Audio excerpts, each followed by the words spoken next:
as a symbolism, as a reminder that the kingdom is going to be consummated eventually. The reality is that the first coming is the one that creates a brand new understanding of life. And I say a brand new understanding of life because in the first coming of Jesus, what he's going to do, what he's going to be able or help us to do, is not necessarily to have a better life. You know, a lot of books are sold with that title, and they make a lot of money. And I'm not against a better life. All that I'm saying is that what the first coming of Jesus is literally a worldview.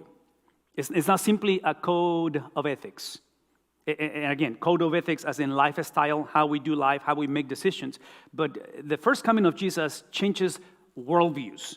And I'm saying worldviews because in the establishment of his kingdom, when he comes, the baby boy, when he arrives, when he dwells among us, what he does, he begins a brand new era that apparently what we have read so far for the last 3 weeks, this is our third Sunday, so 2 weeks, it has been basically the understanding of what this arrival was and is and reflected.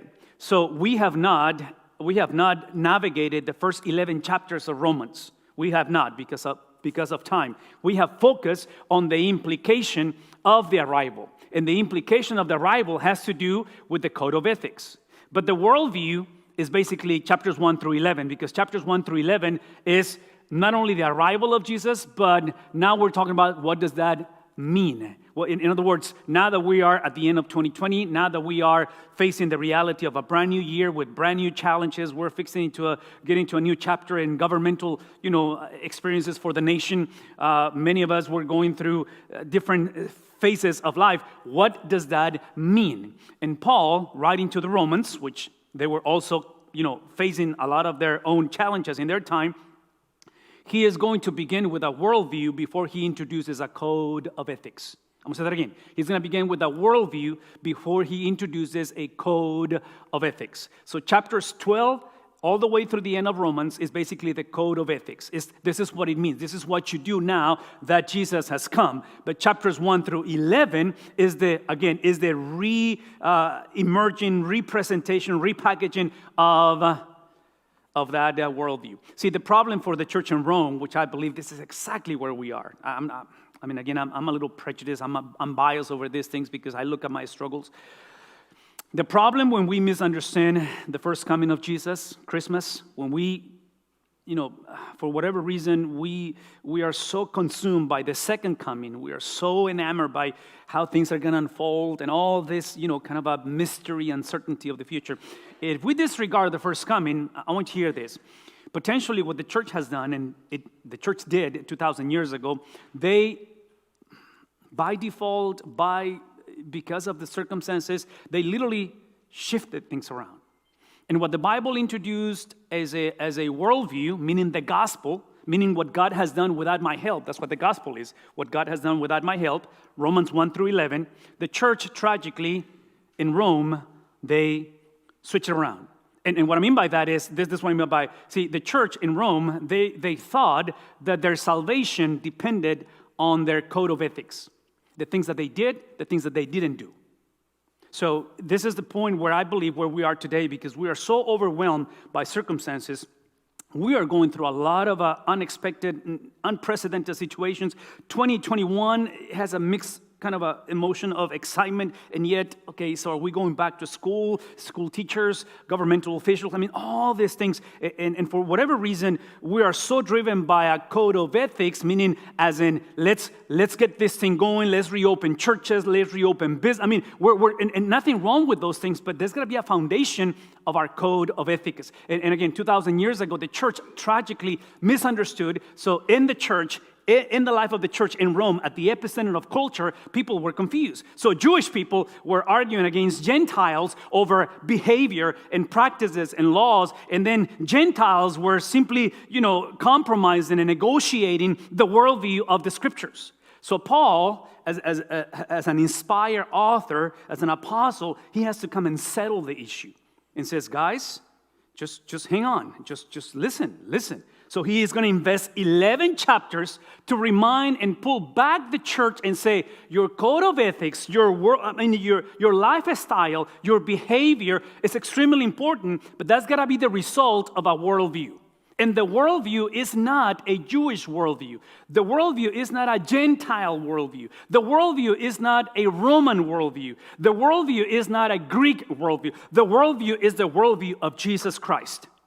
So he's going to invest 11 chapters. I mean, that's a lot of information. 11 chapters to say, let me tell you what the gospel is. And it had nothing to do, come on, say it, with you. That's what the gospel is.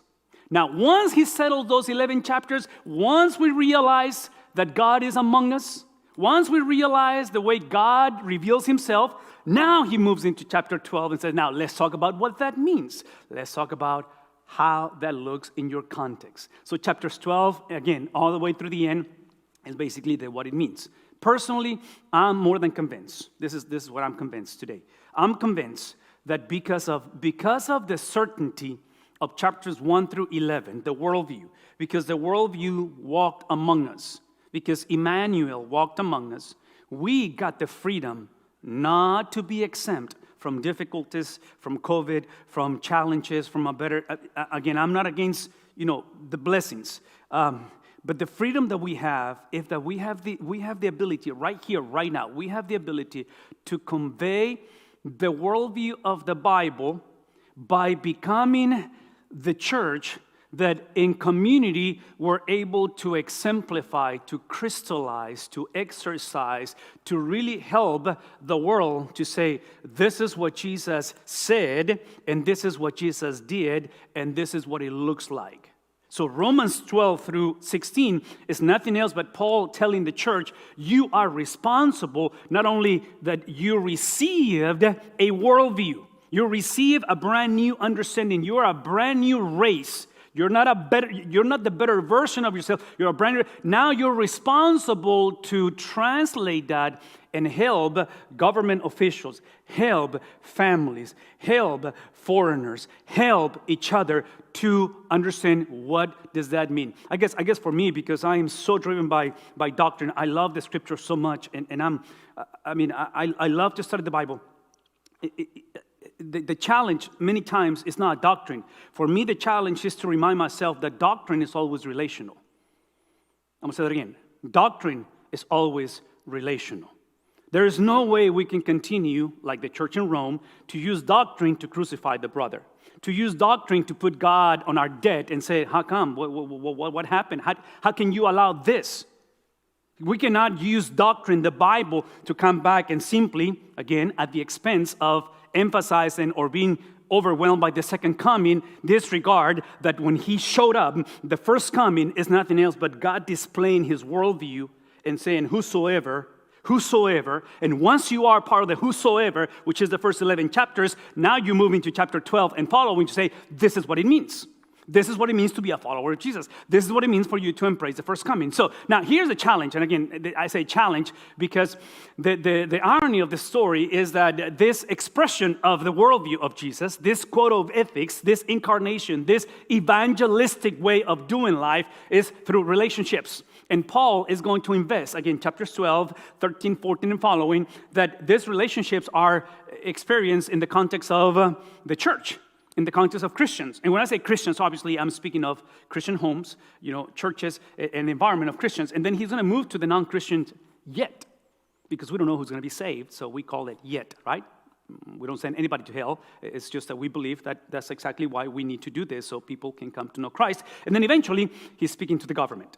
So this is kind of the pattern that Paul is going to use from 12 through 16 in Romans to crystallize, to simply present this worldview and then make it a code of ethics. Now, the beauty of this, and this is what I love the Bible, and I love Paul theology, that he begins among Christians because the principle of this, and again, we don't have the time to read chapters 1 through 11, is that this code of ethics, this relationship, this experience is a forensic one. I'm going to say this again. What we're not saying, This is what Paul is not saying, is that Christians means that you find the church, you find the people group, you find the individuals that agree with you on your mindset, understanding, practices, biases, preconceived ideas, theology. See, what it means is that you understand that Christianity or the church is something that began by somebody else make it happen. See, salvation, repentance, regeneration is not something that you do, it's something that happens to you. I don't know if that makes sense. I'll say that again. See, this experience of crystallizing or moving forward or helping our generation to understand that the promise was not that our country was going to be led by the Spirit of God. That was not the promise.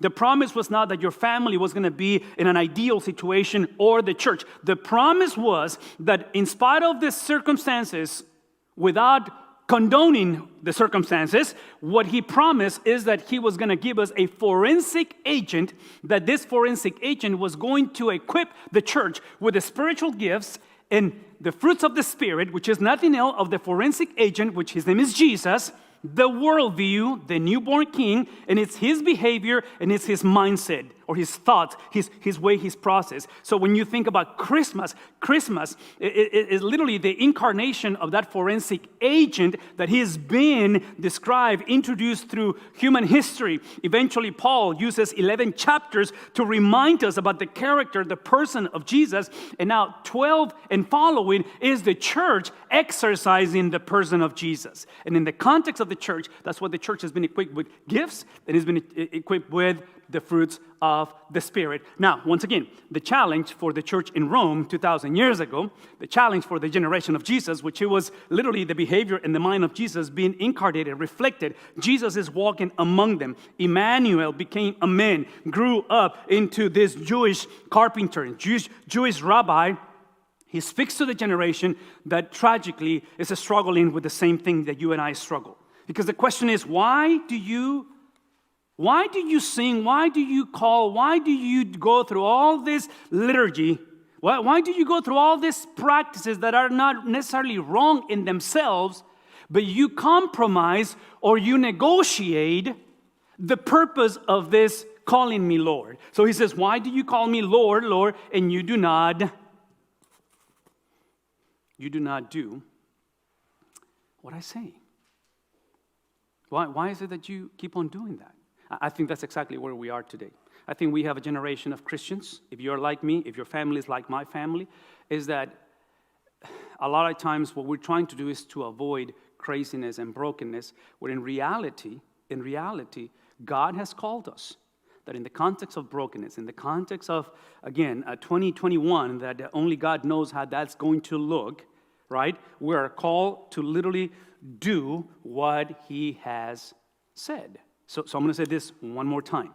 Important that 12 through 16 which is the code of ethics, is got to be based on a worldview. So when you call Jesus Lord, that's a worldview. That's the understanding that He is sovereign, that He rules, that He is who He said He is. The problem for Jesus' generation is that they conveniently divorce their belief, their theology, their doctrine with their lifestyle. In the book of Romans, I'm going to say it again, in the book of Romans, Paul is investing all these writings, all this admonition and encouragement to a generation that apparently the problem was not on what they did. They were very aggressive on what they did. The problem is that their doing did not have a foundation.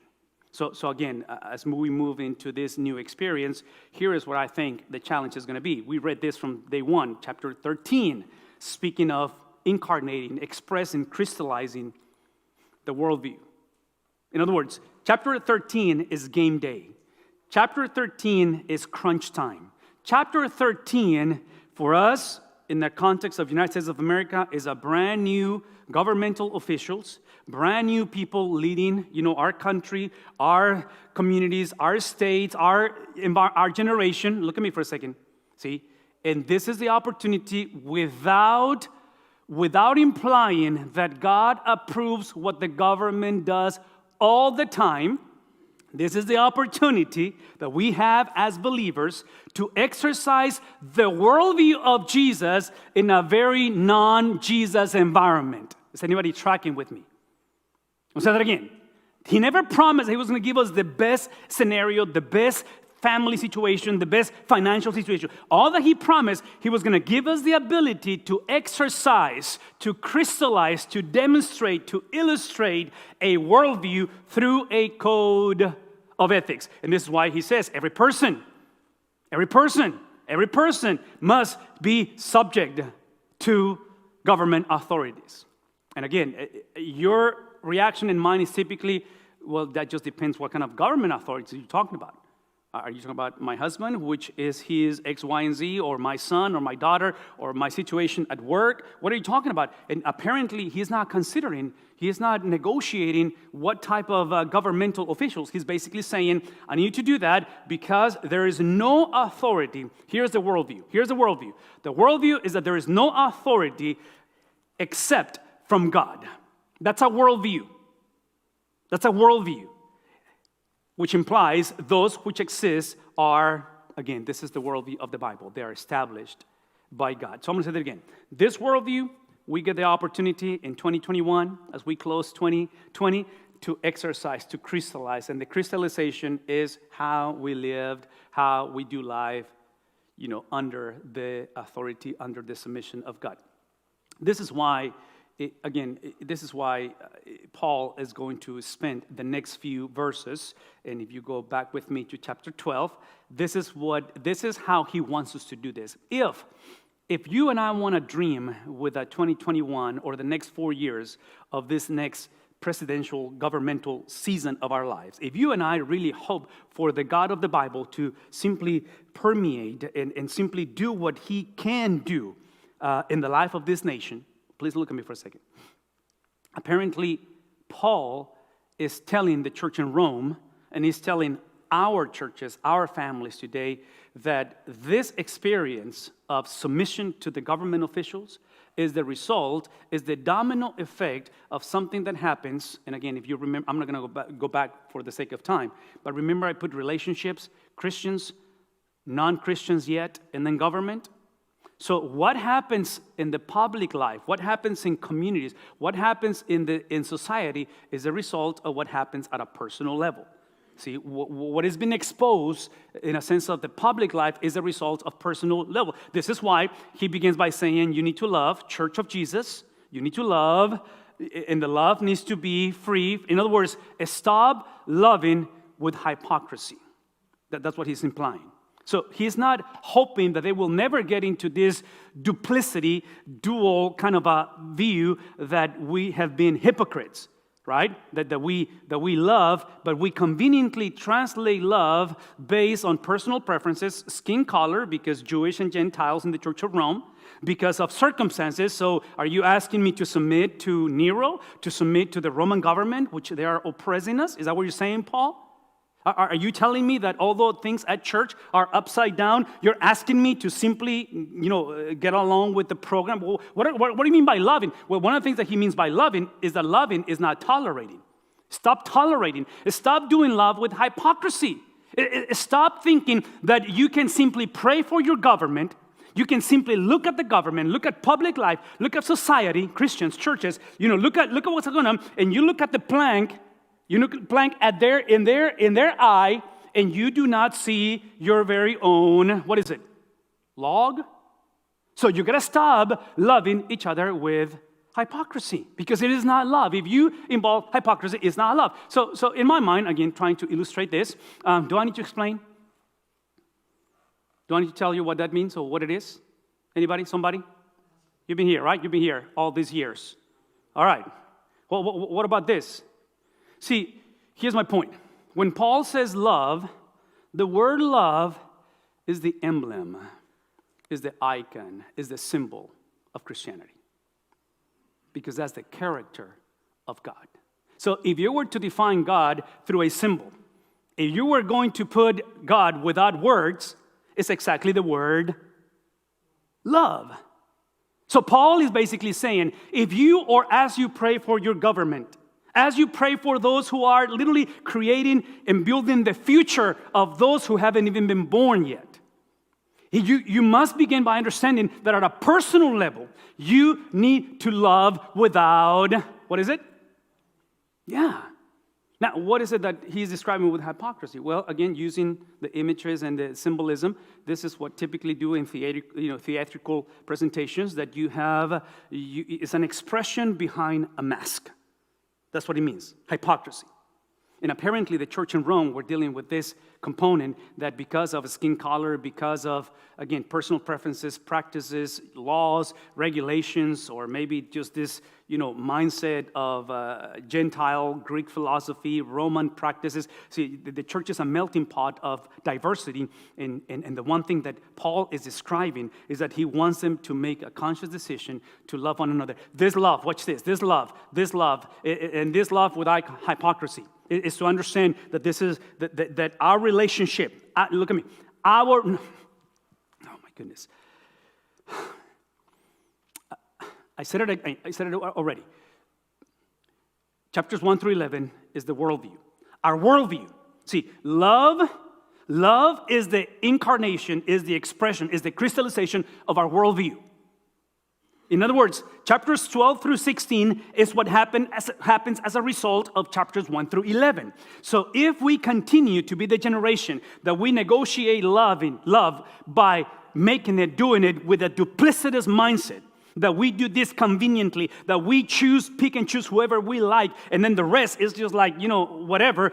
If we go through that, we continue that, what we are conveying to the world is that our chapters 1 through 11 are not solid. That Jesus is coming, look at me, Jesus is coming the first time is simply because we won a second time. The second time is he can simply take us to heaven, fix this mess, and then let's just be happy, and again, think about it for a second. One of the reasons why Jesus was crucified, one of the reasons is because the Jewish community, they expected the Lion of Judah. They did not want the Lamb of God. Does that make sense? They did not want meek Jesus. They did not want the Jesus who will forgive and will love without hypocrisy. The Jewish are so oppressed, they're in so much turmoil that they need a Messiah that will simply straighten things up. What they did not know is that the love, the promise, the covenant, the way God demonstrated his love for them was not because God loved the Jewish community. It's because God loved the world through the Jewish community. So your salvation, my salvation, important as it is means to the redemption of the world. So when we tragically divorce those things and we move from loving to tolerating, from loving to excusing, from loving to circumstantially rationalizing our way through, and this is why I do X, Y, and Z. So is the moment that we tragically, watch this, please, just look at me. Look at what happens. What's the opposite of this word? What would you say? If the detesting of something, which in this case is evil, to me it does not sound accidental. It sounds intentional. Tracking with me? I'm telling you, there are some things that you and I avoid because we apply this word to those things at a personal level. Now, the issue with the church 2,000 years ago and with us, when we negotiate this, when we're confused because of the worldview, chapters 1 through 11, is that we are the generation, we are the generation that we are not surprised by evil. We have rationalized our way. We have domesticated ourselves. We have, making ourselves so immune to all this brokenness that we call it life. I think what the church is surprised today when it comes to evil is of the consequences of evil. So when something happens and evil flourishes at its best, you think about this crazy events and tragic events, that's when people are surprised. And I think Paul is describing these churches, this group of believers who they were negotiating the holiness of God. They were negotiating the worldview of 11 chapters. And in chapters 12 and following, he's reminding them that when it comes to love, is literally this is theology at its best, that is described in a manner that when it comes to evil, you begin by rejecting it. That you cannot simply get along with the program. You cannot simply negotiate. You cannot simply think that what you need is a better version of the church, a better version of the family, a better version. No, what you need is the regeneration of a brand new worldview, which is chapters 1 through 11. And then ultimately he says you need to cling to what is. So in my mind, I'm thinking, and again, this concept of clinging, this concept is that as you and I do this in community, because remember, it's in relationships that we do this in community. Obviously, together, we move against the worldview of this world. Look at me. Together, we fight, we battle, we struggle against the worldview of this world by imposing, by persevering, by moving, by clinging, by never giving up to the worldview of God. But I'm going to say this again. This is a communal relationship that he says this is what it looks like. It looks like ourselves, again, devoting. Does that sound accidental to you? No, it's exactly the opposite. It's a devotion. You devote yourselves. See, it's interesting. He's not saying that you need to devote yourself to the Lord. He's saying you devote yourself to, exactly. Because we, and I don't know if I've said this before, but I'm going to say it again, or maybe for the first time, I don't know. We are the expression of the God of the Bible. We are the aroma of Christ. Not only we were created in the image of God back in Genesis, but we have been made a brand new race. Peter says that we are a royal priesthood, a holy nation, a people chosen by the God of the Bible. So the devotion that is produced out of this experience is not simply for a better tomorrow. It's not simply for a deeper understanding of the Bible. See, the devotion is that you need to be devoted to one another in brotherly love. This brotherly love needs to be done with us giving preference to one another with honor. So, again, I don't know how to illustrate this, but I think of family relationships because I'm thinking of concentric circles, that this whole chapter 13, which will be the outer circle, which is government. How do we deal with government? Paul says, well, you got to submit to authorities because no authority exists unless God appoints it, right? That's kind of the big. Now, we're coming to the inner circle, and the inner circle is in the context of singles, parents of singles. Just look at me for a second. Beautiful singles, beautiful parents of singles, grandparents of singles. This is why, when it comes to your singleness, when it comes to your life as a married person, as an elderly person, as a young person, this is why we cannot simply ask for the Lord to transform the outer circle of government without looking at the inner circle. And the inner circle, based on everything that we just said, especially with the devotion to brotherly love and preferring each other in honor, okay, watch this. This is the best way to illustrate it because you and I know when it comes to family, this unity. Singles, listen to me. This unity is not for you to find your soulmate. Number one, because they don't exist. Secondly, if you're married, your soulmate is your spouse because there's no plan B. With me? Okay, so here we go. So this unity is not simply to avoid divorce. It's not simply so we can just, have the kind of the Disney ending that happily ever lasted. This unity, for what we have said, which we are in chapters 12 and following, it's once again, we're speaking of the crystallization of the expression of a worldview. The worldview says that the family, the single person and the family is united with Christ, first and foremost. Your issue is not your singleness. Your issue is not your divorce. Your issue is not your marriage. Your issue is not that you wish you were single. Your issue is Christ. That's what Paul said. He invested 11 chapters. In other words, God is no cosmic butler that he's just going to come as a counselor and therapist to deal with the dysfunctionality of your family. Christ is going to show up based on Romans 1 through 11 to transform the heart of your family. So if anybody wants to deal with God, it's at a heart level. It's a worldview level, not at a circumstantial level. See, chapter 13, government, is a circumstantial level based on 11 chapters of a worldview. So the invitation is that at a family level, everything that we have said must begin at home. So singles, if you marry somebody that is not united with Christ, what do you think you're going to get at the end?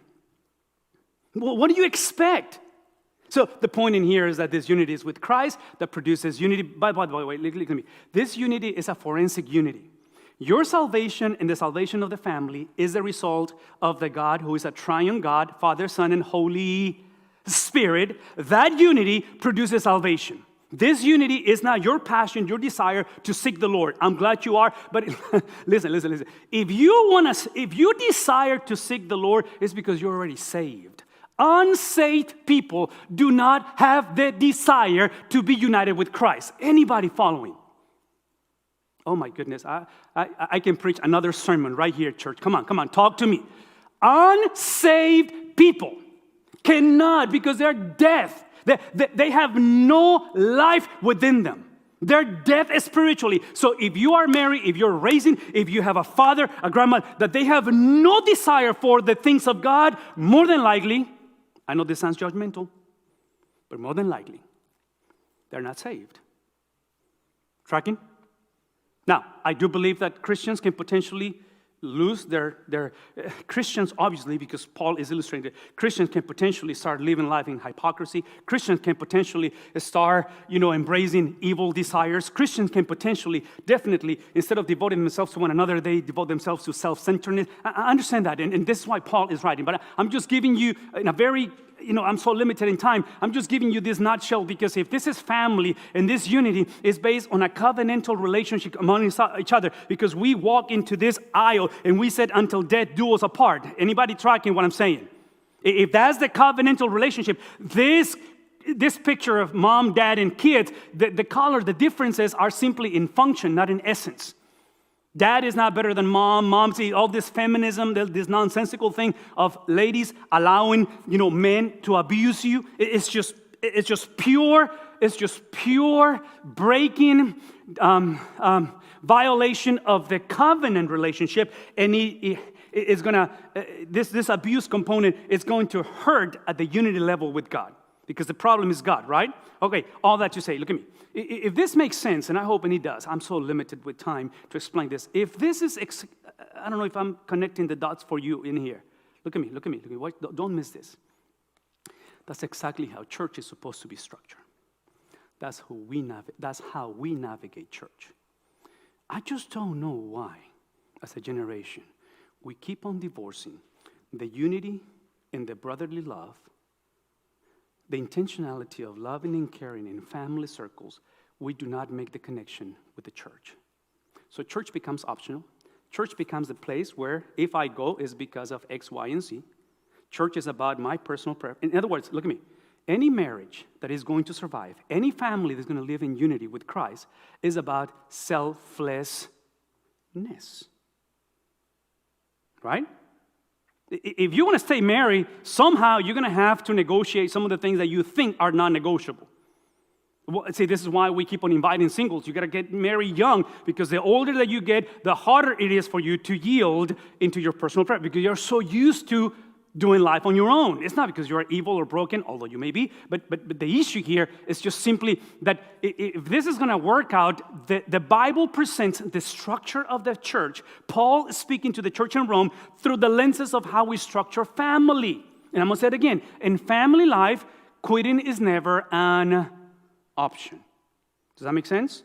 Quitting is never an option. You stick to the plan until death do us apart. Why is it that in church life we negotiate these things? Well, here's the thing, and this is why, to me, this is important. If we were to translate family life into church life and then, obviously, public life, then the admonition is that we need to not or stop lagging behind in diligence, but instead with a fervent spirit serving the Lord. So this is one of those things that in family life, in church life, we don't love without hypocrisy. And we do not detest evil and cling to goodness because we have to. We do it because we get to. Yeah, I don't love my kids because it's like, when are they going to grow up? Come on. Here's my daughter calling again. I don't have to answer the phone when she calls me, right? Is that I get to answer the phone. So translate that into the life of the church. Because again, that when he describes this fervent spirit, this intentionality is the fervency of somebody else imputed and given to us. In other words, I know some of us were going through dry seasons. Some of us were going through situations that we feel quitting. Some of us, we have already quit emotionally or mentally. We're just out there. We're just going through the motions, whether it's family life, church life, whatever you might be. Look at me for a second. This is why we remind ourselves that salvation, which is a worldview, and then the crystallization, which in this case is a code of ethics, a lifestyle. Both of them, listen to me, both of them are the supernatural intervention of a forensic agent. His name is Jesus and the Spirit of the living God. And now we understand that when it comes to this experience of the fervent spirit, serving the Lord, the way you serve the Lord is by serving and striving for the health of the church. There is no separation between the God of the Bible and his church. I don't know if you guys are following me on this. There's no divorce. There's no way. When Jesus comes back, he's coming back for, exactly, not for you, y'all. It's not you. He didn't die for you. He died for us. And the reason why we're included is because there are 7 billion people. Out of those, a high percentage, they do not know Jesus Christ. And the brokenness of the world that we live in right now, the craziness is the perfect stage to demonstrate not just what we believe, but what does that mean? What it means is simply that we are in the place as a community that the certainty of our lives and the future in our 2020 and our 2021, our certainty based on the first 11 chapters, based on our worldview, not on circumstances, on our worldview, allows us not to change the circumstances, allows us to find joy in spite of the circumstances.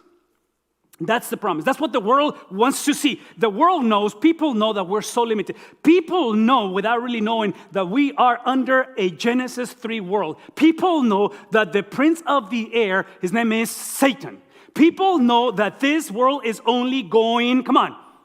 There's no turning back until Jesus returns. The question is not whether Jesus is coming back. The question is, what do we do in the meantime? What do we do with the overwhelming feeling and understanding? What do we do with the anxiety and the depression? What do you do when the diagnosis of the COVID-19 is just killing you? What do? You come back to the first 11 chapters of Romans, and what they do, they don't change your circumstances. They give you the ability to rejoice, watch this, in community. And this community is the one that allows you to experience that we're not quitting.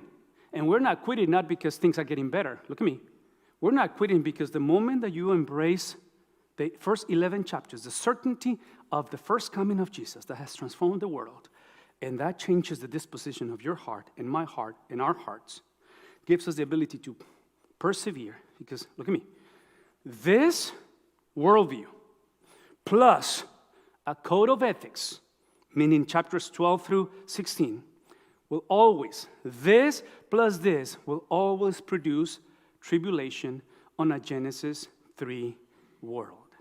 The moment that you base your life in the character of God, and you join the community of believers to express that worldview, which is a rejoicing. The moment you do that, you have declared war against Satan. You have become an agent of transformation that automatically Satan literally is against you. What am I saying? That tribulation cannot continue to be a surprise for the Christian.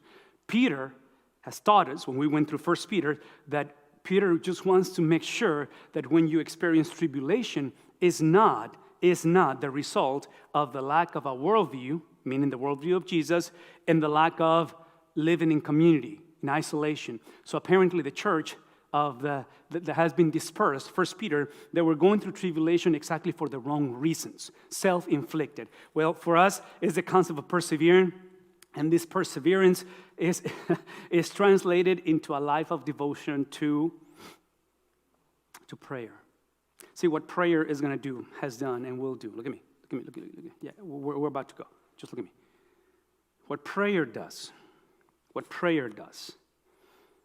prayer allows you to remember that if you are here after all these months, all this craziness, and if you have been able to persevere, what prayer does, it allows you to understand that your perseverance is the result of the God who preserved you, who chose to preserve you, who chose to love you, who chose to keep you, who chose to anoint you, who chose to commission you, who chose, anybody tracking what I'm saying? You see, you hear the word choices, because this is the sovereignty of God with a missionary heart, the God who literally, this is Christmas, the God who been in the condition of God, he did not consider to something to be rasped, but he took his majesty, his glory, he detached from it so he can share that with us. So today we are literally the children of God. Today we have been empowered, we have been indwelled, not from persecution, not from tribulation. We have the freedom today to come back into a worldview.